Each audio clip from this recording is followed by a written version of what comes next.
1973, right in the midst of Slade's chart supremacy, they suffered a major setback. Don Powell, the drummer, was involved in a car accident that killed his girlfriend Angie, left Don with no sense of taste, no sense of smell, and virtually no memory whatsoever. I asked Don how that affected the four of them at that time. You better ask him. You better ask. Well, I was still living with Dad at the time, you see, and obviously I knew Don's girlfriend quite well. And she was a big friend of my sister, you see. And I think it was 4 o'clock in the morning when I had the phone call, and like it was, Don's had a crash. I thought it was a bit of a joke, you see. I thought he wanged his car up the wall and had a drink or two or something, you know. So I ignored it for a moment, and then of course the call was that somebody had been killed. Oh, crikey, you know. Then, of course, I visualised all sorts of horror stories in my mind about Don, you know, because he wasn't expected to live. But then when he did live, which was great, we had to, well, I really liked it. You know, when he got through it, you know. And Chaz helped him a lot as well, encouraged him tremendously to get back on your feet, lad, and move forward. None of this sort of sitting back in an armchair. Yeah, so that was a great thing, actually, because I was sort of completely out of it, like mentally, if you like, and Chaz sort of as good as like taught me into doing a tour. Was it Europe or the States, wasn't it? Stacks of things. Yeah, and doing it, and I really wasn't in the mood to do it. And he said, well, you've got to do it, you know, to just get yourself out of it, sort of thing, out of like depression, if you like. And quite it's the best thing that happened to me. Okay, I was still on walking sticks at the time. They like, carried me on stage and carried me off and all that kind of thing. You know, often we finished the set, they'd leave me sitting on stage. I'm sitting there, someone come and help me. You know, I'm sitting there, good, they'd leave it, and they'd like pinch me walking sticks, you know, all that kind of thing. Someone come and help me. Yeah. Well, when we started the show, I forgot. And then trying to remember numbers was the hardest thing, but it was great exercise for me. So I've forgotten all the songs. I just didn't know, you know, what we were doing. I mean, the one show we did, we were going on for an encore, and I said, what we're going to do? What are we doing? He said, we do, Jim, so we do Merry Christmas. How's it go? How's it go? Here, there's a quick hum it to me, you know, I'd forgotten everything. Yeah, well, he had to like hum it to me. He said, oh, just play, and I'll just... Yeah, go for it, the audience are going wild, okay. You made a movie in '74, Slade in Flame. Semi-autobiographical? I think you can always draw connections, can't you, between movies and real and yourself. I've seen the yellow lights go down the Mississippi. I've seen the bridges of the world and they're for real. I've had a red light up the wrist without me even getting kissed. It still seems so unreal. I've seen the morning in the mountains of Alaska. I've seen the sunset in the east and in the west. I've sang the glory that was Rome and passed the hound dog singers home. It still seems for the best. And I'm far, far away, with my head up in the clouds.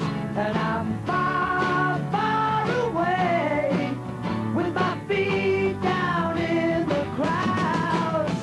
Letting loose around the world, but the call of home is loud, still as loud.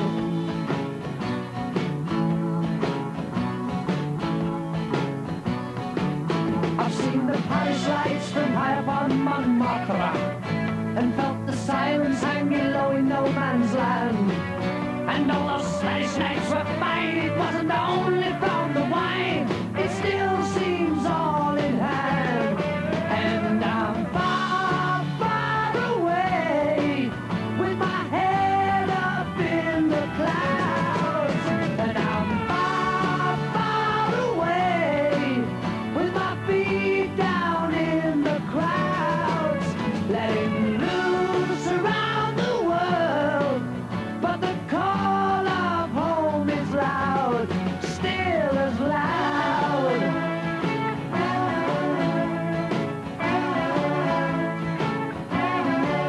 I've seen the yellow lights go down the Mississippi.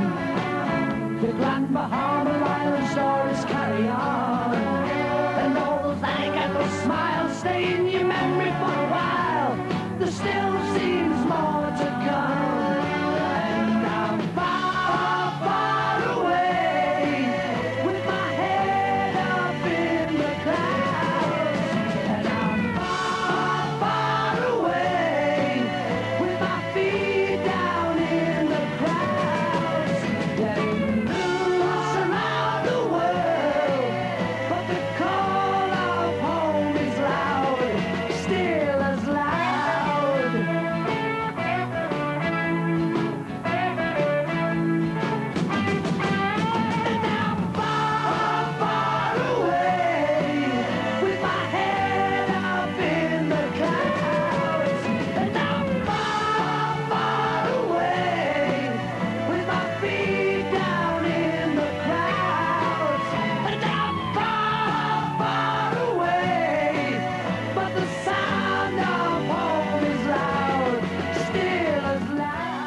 with Flame is like sort of the actual story. There was two groups. I mean, there's like the Iron Rod, I think it was, and then I was in what was it called? The Undertakers. The Undertakers, yeah. Oh, and right. like the two groups sort of split and formed together, and they auditioned for a drummer. I suppose in a certain sort of parallel with the Slade thing is where there's two bands that have split and formed together and auditioned for another member. I mean, in our actual Slade story, it was Jim, but in the film, I auditioned as a drummer, that kind of thing. How do you rate the four of you as actors? Well, I think we're okay actually. I think for the first time. I mean, I think we're all acting in life anyway. I Dave's doing the follow-up to E.T. I'd love to make another movie. In fact, we were offered a funny movie, weren't we, a couple of years ago, a spoof of the Ronnie Corbetts and all that. We never come off. But the thing was, I mean, when we made Flame, it took a long time out of our careers as a Slade, if you like, actually record. We fell behind with recording as a band and even touring, so we were a bit sort of wary, really, about sort of doing another one. One thing I will say about movies, just to interrupt Don, is that there is a downside to movies, which starts to show groups in other ways, which the public don't like to see. And I think, I always noted that our decline started after that movie. Slade's decline was rapid. The singles Far, Far Away and How Does It Feel failed to match the chart success of their predecessors, so Slade diverted their attentions to the United States of America. They lived and toured there for 2 years, but on their return to Britain in '77, they found a very, very different United Kingdom with perhaps no room for Slade in it. Well, what it was, I mean, see, okay, we came back from the States, and because the whole scene over here had changed, as far as we're concerned anyway. I mean, the punk thing had taken over, if you like, and we were out of favour. We couldn't do like a concert tour because we didn't have any success to be able to sell out those kind of places. So we went back to playing small clubs. Well, that's where we started anyway, and we got a great buzz out of it.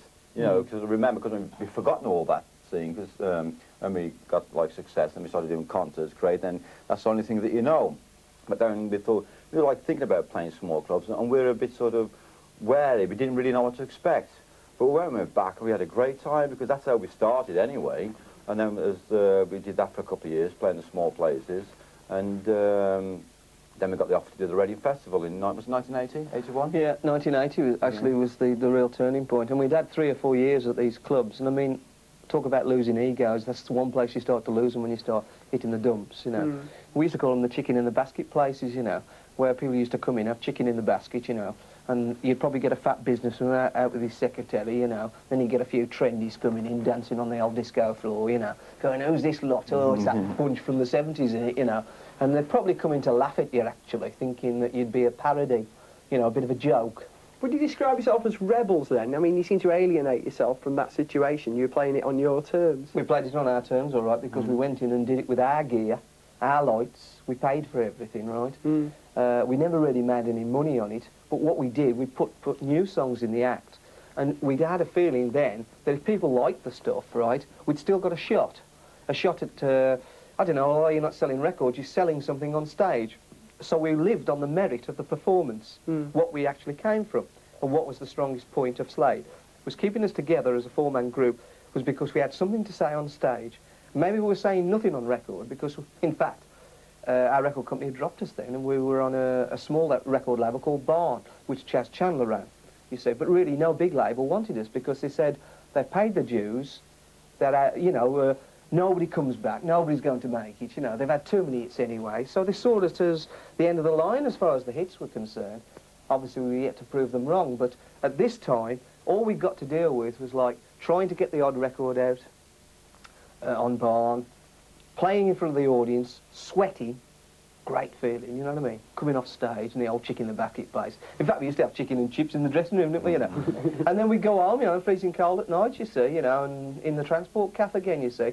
All that little syndrome was going on for 3 to 4 years. Very interesting now, because the press wouldn't come and see us, but the fans, which I've got to say, quite honestly, the 400 or 500 fans which we had left, basically, used to go all over the country watching us.